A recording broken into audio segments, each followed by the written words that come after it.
Students, मैं शिवम कुमार आज फिर आपका अपना YouTube channel Indian physics centre में स्वागत करता हूं। आज हम लोग पार्ट 3 करेंगे। पार्ट 2 में हम लोगों ने आवेश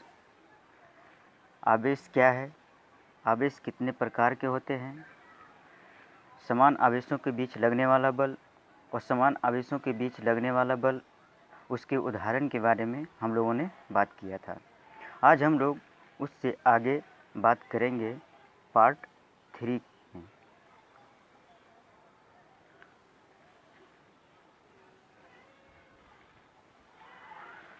आज हम लोग पार्ट 3 करेंगे।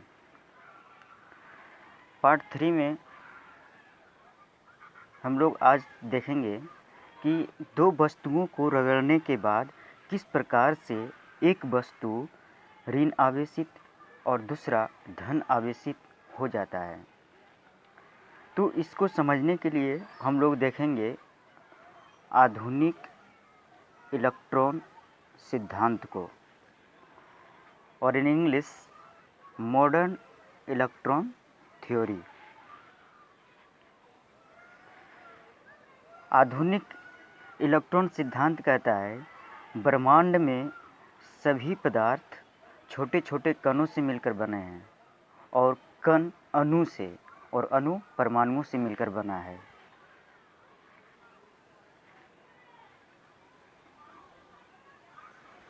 हम ब्रह्मांड में जितने भी पदार्थ देख रहे हैं, जितने भी वस्तुएं हैं, वो छोटे छोटे कणों से मिलकर बना है, और जो कण हैं वो अणु से और अणु परमाणुओं से मिलकर बना है।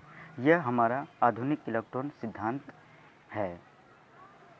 और इंग्लिश में इसकी यदि बात करें तो हम लोग कह सकते हैं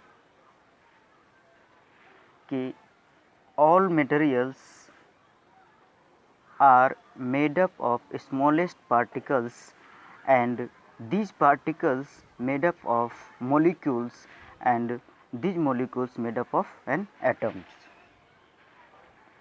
अगर यदि जो हम लोगों ने बात किया अभी कि छोटे छोटे पदार्थ कण से मिलकर बने हैं और कण अणु से और अणु परमाणुओं से मिलकर बने हैं, तो यदि इसको हम लोग क्रमबद्ध तरीके से लिखें तो लिख सकते हैं कण हो गया पहला, और फिर अणु आ गया, अणु के बाद फिर परमाणु।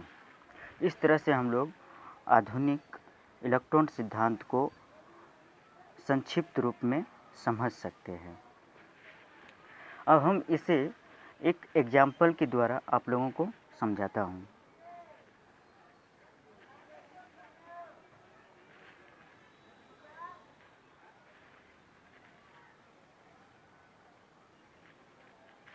चलिए स्टूडेंट्स, बात करते हैं हम लोग आधुनिक इलेक्ट्रॉन सिद्धांत का, और in English an example of modern electron theory.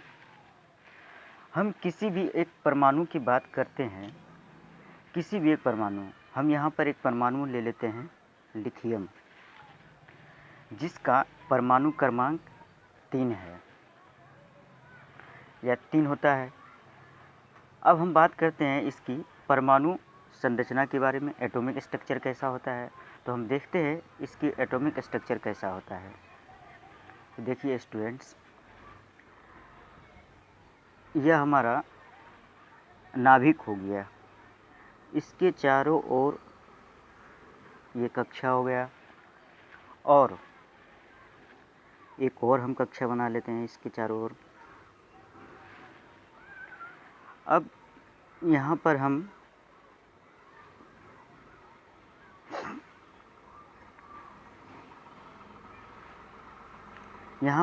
इस कक्षा में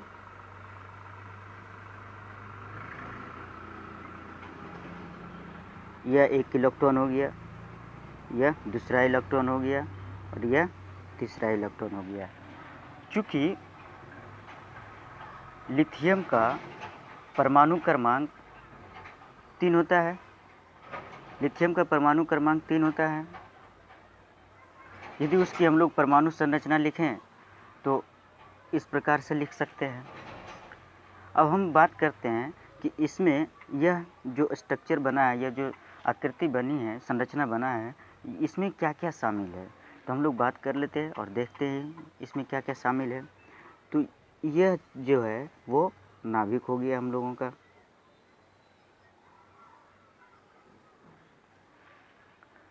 और ये दोनों, ये क्या है, हमारा कक्षा है। और ये और ये सब क्या है, इलेक्ट्रॉन है।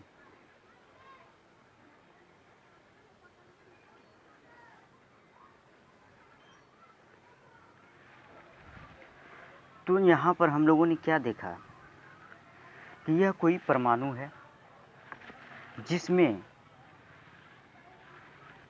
इलेक्ट्रॉनों को देखा और नाभिक को देखा। अब इस नाभिक में कण होते हैं। वो कण क्या है, इसमें प्रोटॉन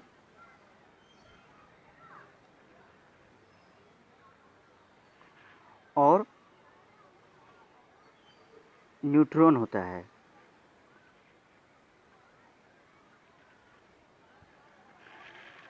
नाभिक में प्रोटॉन और न्यूट्रॉन होता है और कक्षाएं में इलेक्ट्रॉन घूमती रहती है। तो इस प्रकार से हम लिथियम का परमाणु संरचना लिख सकते हैं। अब हम बात करते हैं कि यह जो परमाणु है लिथियम, वो किन किन कणों से मिलकर बना है। तो देखिए स्टूडेंट्स, एक तो इलेक्ट्रॉन हो गया, यहाँ दूसरा बात करें तो प्रोटॉन हो गया, और तीसरा बात करें तो न्यूट्रॉन हो गया। तो इस प्रकार से यहाँ से यह साबित हो जाता है कि आधुनिक इलेक्ट्रॉन सिद्धांत के अनुसार कि कोई भी पदार्थ या वस्तु ब्रह्मांड में जो है वो कणों से मिलकर बना है, और कण अणु से और अणु परमाणुओं से मिलकर बना होता है। तो इस प्रकार से हम आधुनिक इलेक्ट्रॉन सिद्धांत को समझ सकते हैं। तो स्टूडेंट, चलिए बात कर लेते हैं कि परमाणु, जो लिथियम परमाणु है वो 3 कणों से मिलकर बना है, और अभी हम लोगों ने देख लिया है। तो इन तीनों कणों के बारे में हम लोग कुछ जानकारी प्राप्त कर लेते हैं, या तो आप लोगों को मैं बताता हूँ। चलिए स्टूडेंट्स, इसे थोड़ा सा रब करता हूँ, उसके बाद फिर हम लोग आगे बढ़ेंगे।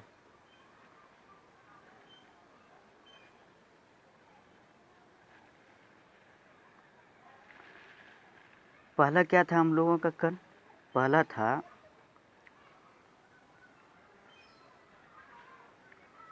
इलेक्ट्रॉन का, दूसरा था प्रोटॉन का, और तीसरा था न्यूट्रॉन का। यह दोनों नाभिक में था,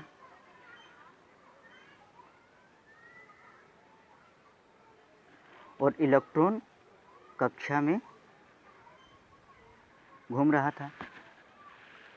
तो अब हम बात करते हैं इलेक्ट्रॉन। तो इलेक्ट्रॉन को छोटी ई से प्रदर्शित किया जाता है, प्रोटॉन को छोटी p से प्रदर्शित किया जाता है, न्यूट्रॉन को छोटी n से प्रदर्शित किया जाता है। वहीं यदि हम लोग इलेक्ट्रॉन की आवेश की बात करें, इलेक्ट्रॉन की आवेश,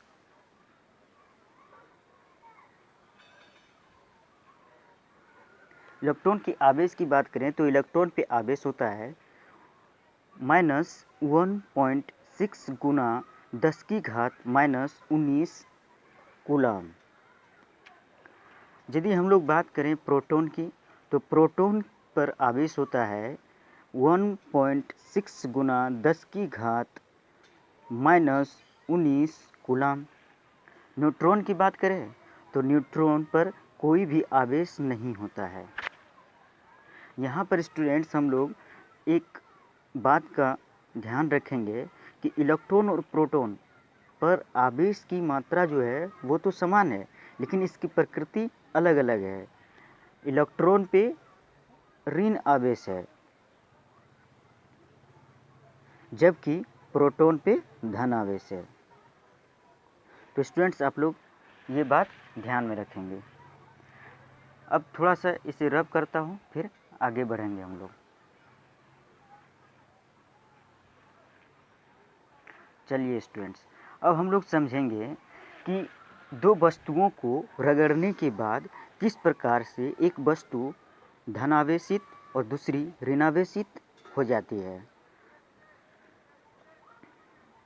चलिए स्टूडेंट्स, बात करते हैं हम लोग आधुनिक इलेक्ट्रॉन सिद्धांत से पदार्थ का विद्युतमय या आवेशित होना, या तो understanding of charging of material by modern electron theory. इसके लिए हम लोग दो चीज़ लेते हैं। पहला हम लोग लेते हैं कांच का छड़ और दूसरा रेशम का कपड़ा। अब कांच के छड़ को कांच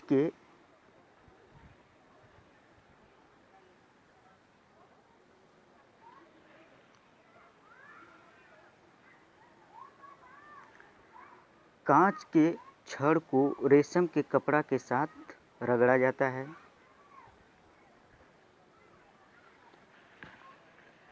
रगड़ने के बाद कांच का छड़ इलेक्ट्रॉन को स्थानांतरित करता है।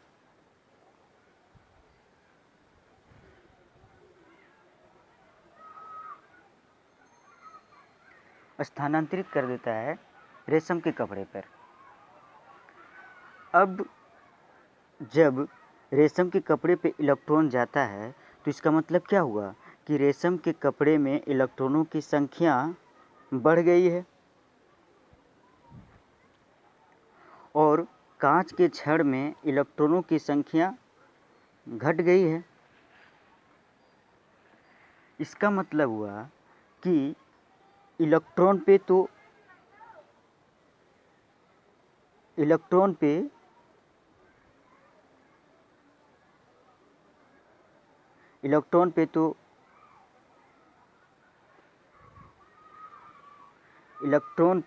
ऋण आवेश होता है।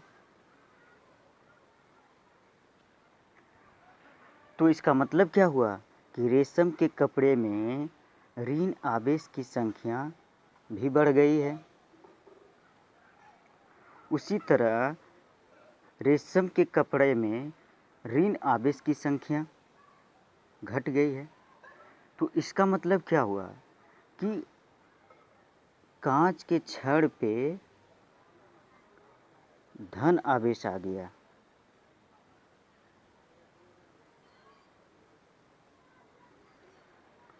और रेशम का कपड़ा ऋण आवेश हो गया।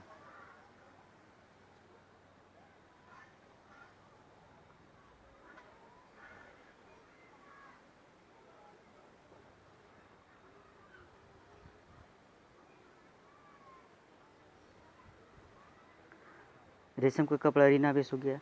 अब जितना इलेक्ट्रॉन की संख्या कांच के छड़ से रेशम के कपड़ा में जाएगा उतना ही कांच के छड़ में धन आवेश आएगा। मान लेते हैं हम लोग 4 इलेक्ट्रॉन कांच के छड़ से रेशम के कपड़ा में चला गया तो रेशम के कपड़ा में 4 इलेक्ट्रॉन आ गया। इसका मतलब क्या हुआ, इसमें 4 इलेक्ट्रॉन आ गया। तो इस प्रकार से हम लोग समझ सकते हैं कि दो वस्तुओं को रगड़ने पर किस प्रकार से एक वस्तु धन आवेशित और दूसरी वस्तु ऋण आवेशित होती है।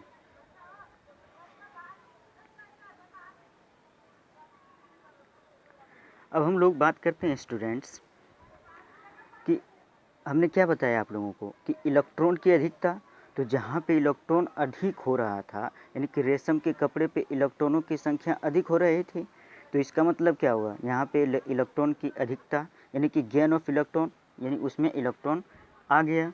तो इसका मतलब क्या हुआ कि उसमें ऋण आवेश हो गया, यानी कि इलेक्ट्रॉन पे ऋण आवेश होता है तो रेशम के कपड़े पे ऋण आवेशों की संख्या बढ़ गए यानी कि वह ऋण आवेशित हो गया। उसी तरह अब कांच का छड़ है तो कांच के छड़ में क्या हुआ, इलेक्ट्रॉन रेशम के कपड़े में चला गया कांच के छड़ से, तो कांच के छड़ में इलेक्ट्रॉनों की कमी हो गई।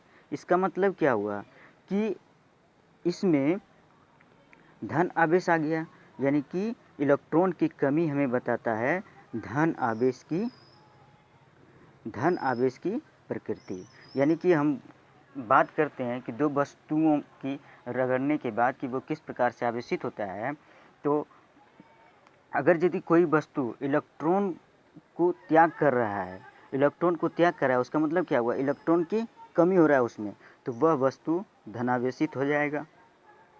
यदि कोई वस्तु किसी दूसरे वस्तु से इलेक्ट्रॉन को प्राप्त कर रहा है, इसका मतलब क्या हुआ कि उसमें इलेक्ट्रॉनों की संख्या बढ़ गई है, तो वह ऋण आवेशित हो गया। उसी तरह अगर हम लोग इंग्लिश की बात करें तो गेन ऑफ इलेक्ट्रॉन बताता है निगेटिव चार्ज और लॉस ऑफ इलेक्ट्रॉन बताता है पॉजिटिव चार्ज।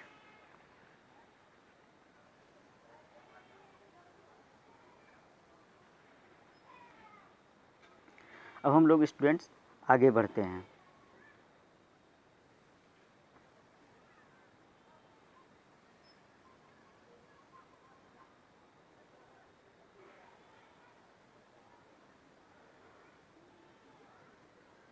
अब लोग बात करेंगे कि कोई वस्तु आवेशित है और उसकी आवेश की प्रकृति क्या है। तो इसके लिए एक यंत्र होता है, एक युक्ति होता है जो कि बताता है कि कोई वस्तु आवेशित है या नहीं। तो इसके लिए एक युक्ति है या हम उसको बोलें एक यंत्र है, और वो यंत्र है विद्युतदर्शी या इलेक्ट्रोस्कोप। तो इलेक्ट्रोस्कोप क्या होता है या विद्युतदर्शी क्या होता है, तो हम लोग जान लेते हैं कि विद्युतदर्शी वह युक्ति है जिसके द्वारा किसी वस्तु की आवेश की उपस्थिति एवं उसकी प्रकृति ज्ञात की जाती है। यदि इंग्लिश की बात करें तो इंग्लिश की electroscope is a device used for finding presence of charge and it's nature of an object. तो यहाँ से हम लोग स्टूडेंट विद्युतदर्शी के बारे में जान गए हैं। अब हम लोग बात करते हैं कि विद्युतदर्शी का स्ट्रक्चर कैसा होता है, इसकी आकृति कैसा होता है, इसकी बनावट कैसी होती है। तो इसकी बनावट एक जार की तरह होती है और उसमें एक धात्विक डिस्क, देख रहे हैं स्टूडेंट्स, ये है धात्विक डिस्क हमारा, ये लगा होता है और उससे एक कॉर्क कनेक्ट होता है एक रॉड के थ्रू। ये जो लाइन देख रहे हैं स्टूडेंट्स रेड कलर का, वो एक रॉड है और यह एक बोतल है हमारा, ये वाला पोर्शन हमारा एक बोतल है और इसमें एक रॉड है अंदर बीच में और वह धात्विक डिस्क से जुड़ा होता है और उस नीचे में एक दो गोल्ड लीफ जुड़े होते हैं उसी रॉड से, और नीचे जार से इसमें भूसंपर्क यानी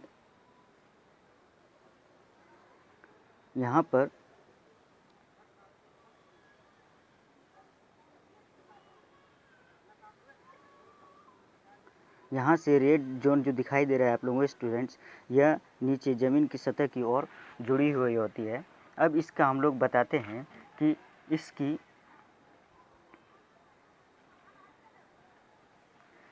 यह कार्य कैसे करता है। तो इसकी कार्य इस प्रकार से है कि जब हम किसी चालक को, यानी कि हम कह सकते हैं जब किसी आवेशित चीज़ को इस धात्विक डिस्क के संपर्क में लाते हैं, तो यह जो आवेशित वस्तु हैं वह कुछ इलेक्ट्रॉन को त्याग करता है और त्याग करने के बाद यह धात्विक डिस्क में चला जाता है। और चूँकि यह रॉड भी एक धातु है, तो इससे क्या होता है कि यह इलेक्ट्रॉन, यह जो हमारा स्वर्णपत्र है, यह दोनों में आ जाता है। अगर यदि दोनों में आ जाता है और एक प्रकार का आवेश है, तो यह क्या करता है, लीफ जो हमारा स्वर्णपत्र है वो एक दूसरे से अलग होने लगता है। तो यहाँ से हमें पता चल जाता है कि कोई भी वस्तु आवेशित है या नहीं। अगर यदि यह आवेशित नहीं होता तो यह अपने ओरिजिनल यानी कि जो पहले की स्थिति है वो उसी स्थिति में रहता है। तो इस प्रकार से हम लोग विद्युतदर्शी के द्वारा किसी वस्तु पर आवेश है या नहीं है उसके बारे में हम लोग पता कर सकते हैं। तो स्टूडेंट्स आज इतना तक, इससे आगे हम लोग नेक्स्ट क्लास में पढ़ेंगे। धन्यवाद।